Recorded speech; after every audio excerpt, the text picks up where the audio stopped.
Segurança. Órgãos de defesa do consumidor vão recorrer à justiça contra o reajuste retroativo dos planos de saúde, suspenso no ano passado por conta da atual pandemia e agora autorizado pela Agência Nacional de Saúde Suplementar, a ANS, a partir de janeiro.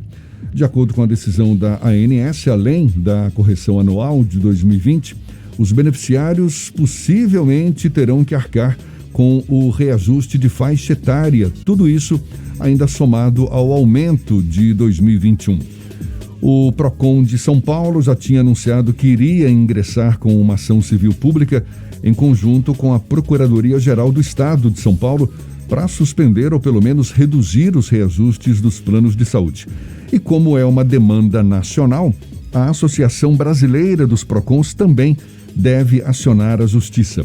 A gente fala mais sobre o assunto e conversa agora com o superintendente do PROCON Bahia, também presidente da Associação Brasileira de PROCONs, Felipe Vieira, mais uma vez nosso convidado aqui no Issa Bahia. Olá, Felipe, seja bem-vindo, bom dia.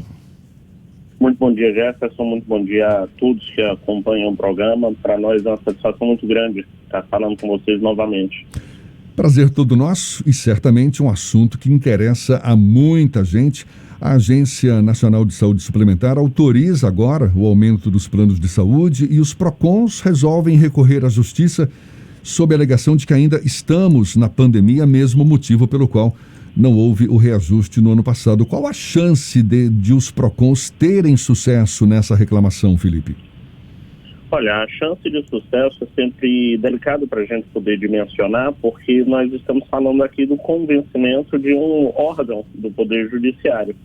Seria através de um Tribunal de Justiça, no caso, inclusive federal, por ser algo de abrangência em todo o território nacional, seria junto aos tribunais superiores.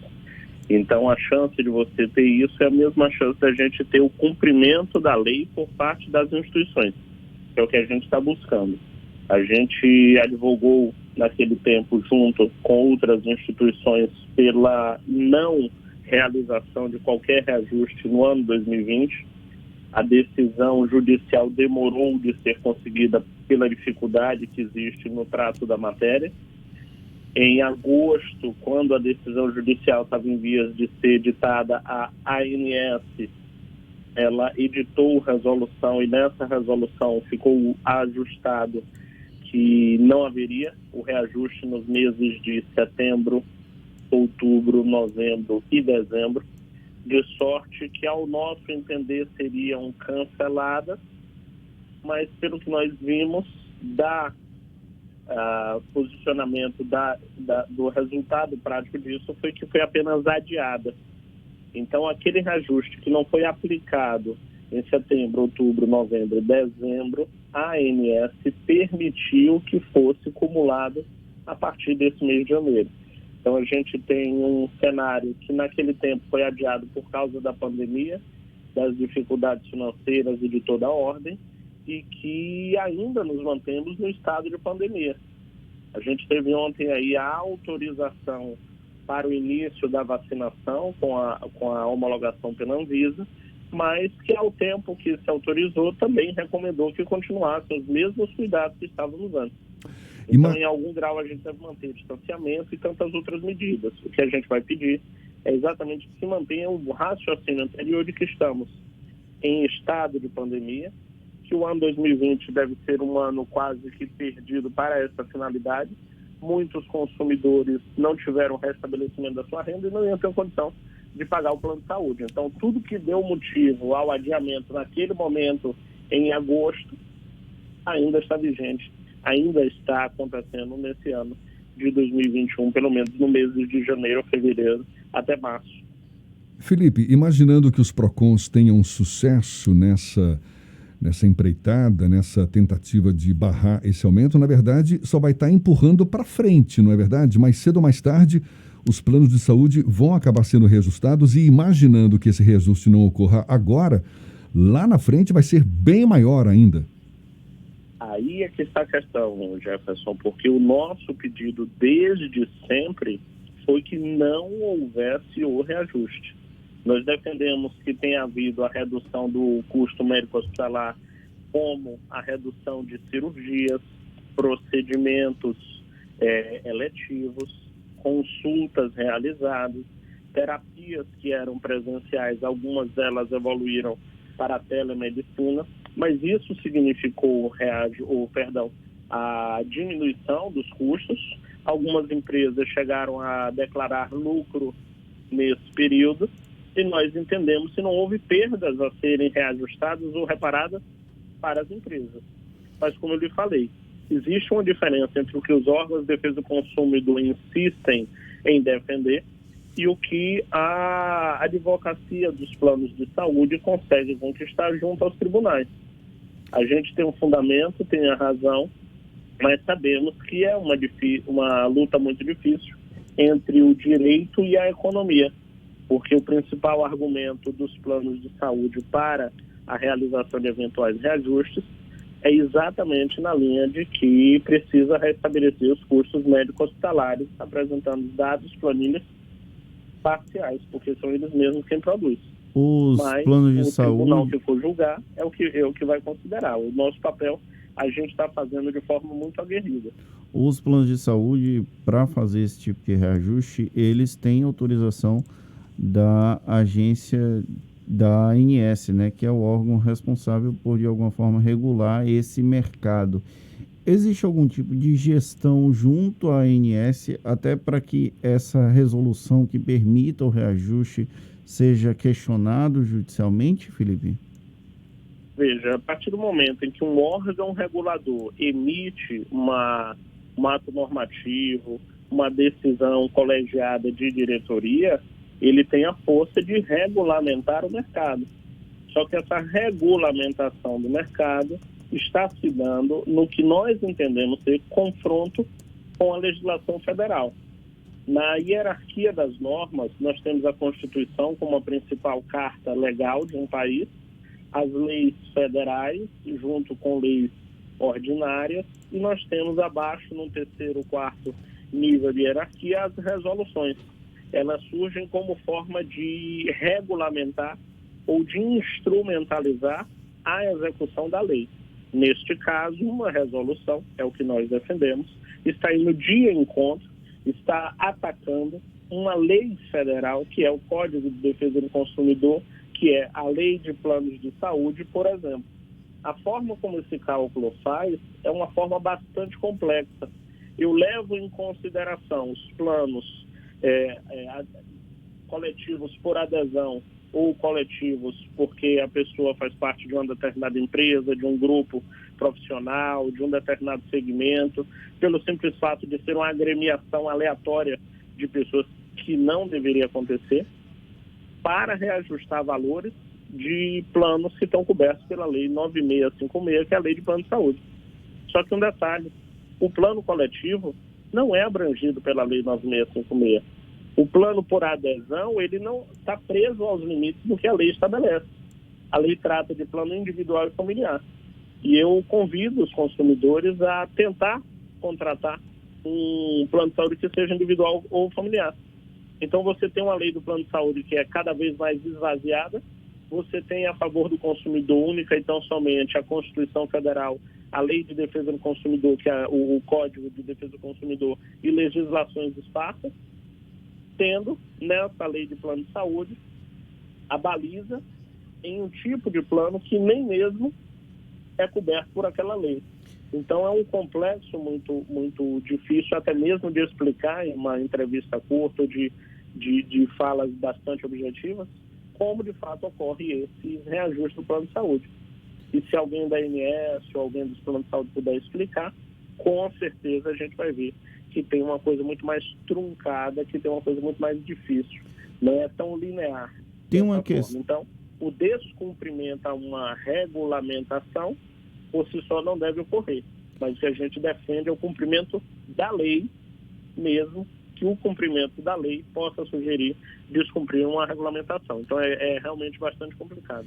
Esse reajuste que já começa a ser colocado em prática por alguns planos de saúde que estão nesse processo, né, de implantação, podem gerar uma questão de hipossuficiência de quem contribui com o plano de saúde. Nesse caso, o consumidor que não tiver condições de pagar esse reajuste do plano, qual o procedimento mais adequado para ser feito no âmbito da justiça, Felipe?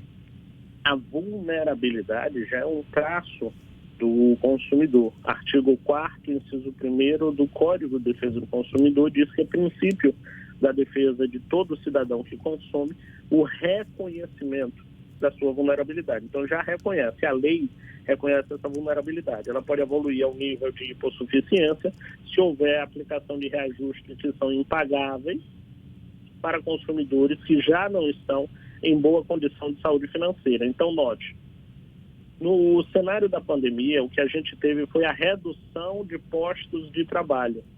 Então, muita gente que antes pagava o plano de saúde deixou de pagar, ou deixou de ter condição de pagar. Com isso, você tem menos vidas protegidas, que é a terminologia que eles usam, e teria menos consumidores com plano de saúde. Essa conta começa a não fechar quando você aumenta o preço, e ao aumentar o preço, vai ter menos gente ainda que vai conseguir pagar o que antes era R$500, está pagando aí R$800, está pagando R$700. Então você diminui a cada momento. Então esse consumidor que se sentiu prejudicado ou que teve o reajuste, que ele entende ser abusivo, que ele entende ser de forma aviltante ao seu direito, ele deve prestar a reclamação no PROCON, ele deve registrar através dos nossos canais de atendimento, inclusive são remotos, preservando a saúde do consumidor. Ele entra no site www.justiçasocial.ba.gov.br. Há um banner, há um tópico ali que é do PROCON, o consumidor preenche o formulário e vai informar o PROCON exatamente o problema que ele está tendo com o pagamento do seu plano de saúde. A importância desse passo do consumidor em direção ao PROCON, prestando a denúncia, fazendo a reclamação, registrando sua queixa, juntando a cópia dos boletos ou faturas do plano de saúde, vai ser fundamental, porque quando nós sentarmos à mesa, e aí eu retomo a pergunta anterior, quando nós formos advogar para o consumidor na mesa da ANS, eu vou sinalizar para ela que não é algo pontual, que não é algo que atingiu a minoria. Eu vou levar o volume de consumidores que está sendo prejudicado, a quantidade de vidas que estão ficando desprotegidas pelo plano, a quantidade de potencial redução de público para o próprio plano de saúde, que está aumentando o preço a níveis que não é todo mundo que vai conseguir pagar. Então, registrar a reclamação, seja no PROCON, seja na Justiça, desde que nos informe ali no formulário o número dos processos, é fundamental, porque vai ajudar o PROCON a defender o consumidor e vai dar mais força também quando nós formos advogar em defesa do consumidor à mesa da ANS, do Ministério da Saúde, da SUSEP, de qualquer órgão federal que seja necessário para a defesa do consumidor. Felipe, a gente está conversando aqui com o Felipe Vieira, que é superintendente do PROCON Bahia e também presidente da Associação Brasileira de PROCONs. Você está recomendando aos beneficiários dos planos de saúde que recorram ao PROCON, caso já recebam a cobrança desse aumento. E também o não pagamento do boleto, mesmo tendo condições de pagar, é essa a recomendação ou deve-se pagar esperando também a decisão da Justiça diante dessa reclamação de vocês? E outra, só para emendar mais uma pergunta, qual o tempo estimado para se ter uma posição a partir do momento em que o PROCON vai ingressar na Justiça para reclamar esse aumento? Veja, Jefferson, a primeira recomendação de que o consumidor registre nos órgãos de defesa do consumidor, que registre no Poder Judiciário, nós reconhecemos. Nós não assinamos, nós não recomendamos, nós não reconhecemos a orientação de não pagar. Nós incentivamos ao consumidor que, inclusive, mantenha a regularidade do seu pagamento para evitar ou retaliações, ou o efetivo corte ou perda do seu plano de saúde. Então, não deixe de pagar. Contudo, nós alertamos para o fato de que, ao realizar um pagamento que se considere na Justiça realmente como um pagamento indevido, como um pagamento a maior, o Código de Defesa do Consumidor, mais até do que apenas os órgãos, a própria lei garante que o consumidor deve ser ressarcido em valor igual ao dobro do quanto ele tenha pago indevidamente. Suponhamos, então, que o valor da mensalidade do consumidor seja R$ 500 e que tenha sido reajustado para cerca de R$ 600. E esses R$ 600 passa a ser questionado e entende-se que deveria ter sido só R$ 550. Por exemplo, você teria pago, então, do 560 até os R$ 600, R$ 50 a mais. Ao ter reconhecido que esse valor teria sido a mais, você recebe o dobro desse valor considerado a mais. Como o plano de saúde é um plano de trato contínuo ou de pagamento recorrente nos meses seguintes, o que você pagou a mais em um mês pode vir a ser devolvido no mês anterior. E, novamente, como você nos traz o questionamento sobre estimativa de tempo, isso daí se põe tão difícil quanto a certeza desse resultado, porque, sendo muito honesto e transparente, a gente faz uma defesa do cidadão baseado na lei, baseado no código, baseado em dados que nós temos, mas dados esses que são produzidos pelas próprias agências, pelo próprio plano de saúde e que são levados em conta para o julgamento. Como é algo de repercussão nacional, devo dizer também que não é algo simples que de uma semana para outra você consiga resolver. Note que no passado a pandemia começou em março, iniciou-se ali o seu período tenso a partir de abril, e a decisão do judiciário não é a ação dos órgãos, não é a inamovibilidade, não é a falta de ânimos de resolver dos órgãos, mas a decisão do judiciário só veio existir em agosto. Então você veja que, de fato, alguns meses, cerca de 6 meses, podem se colocar aí como um tempo próximo da estimativa real do que seja necessário. Mas é aquela coisa, os órgãos de defesa do consumidor não vão esmorecer, seja em face do tamanho da luta que precisa ser travada em defesa do cidadão, seja pelo tempo que demore para a gente alcançar a vitória. Felipe, para a gente encerrar, independentemente dessa iniciativa dos PROCONs de recorrerem à justiça contra esse aumento autorizado pela Agência Nacional de Saúde Suplementar, é possível que muitos beneficiários recorram à justiça por conta própria, não é?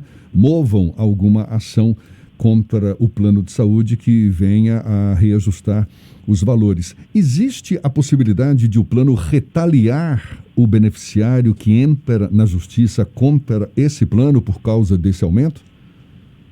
A retaliação talvez tenha sido até uma palavra forte utilizada, mas, de todo modo, as medidas para aquele consumidor que tenta um valor justo de mensalidade, ele teria que, ao ingressar com a ação, seguir ou com o pagamento regular ou com a consignação dos pagamentos, o que lhe daria um status de irregularidade e não lhe colocaria em posição de endividamento em face do plano de saúde, e com isso ele não teria por que sofrer qualquer tipo de restrição, seja no atendimento, seja na continuidade de um tratamento, seja na marcação ou na facilidade, né, de marcação ou não de novos atendimentos, novas consultas, novos procedimentos cirúrgicos, novos cuidados com a saúde.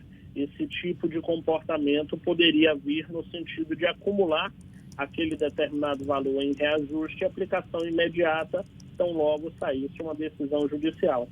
Quando o PROCON pede que os consumidores registrem seus atendimentos, suas necessidades, sua demanda, e nos ajude a quantificar as pessoas que são efetivamente atingidas, é com o intento de seguir em ação civil pública, e aí seria PROCON, Ministério Público, Defensoria Pública, Ordem dos Advogados, através das comissões, especialmente do consumidor, órgãos da sociedade civil, conjuntamente. Tudo isso, ao haver o ajuizamento de uma ação, certamente será levado em consideração pelo magistrado e considerar que todos os órgãos de defesa do consumidor estão trabalhando juntos por aquilo que eles entendem ser da melhor justiça para com o consumidor usuário de plano de saúde. Então, quem ajuizar a ação, a nossa recomendação é que de forma complementar ou mantenha o pagamento ou faça a consignação através da própria ação judicial, mantendo a regularidade do seu status financeiro junto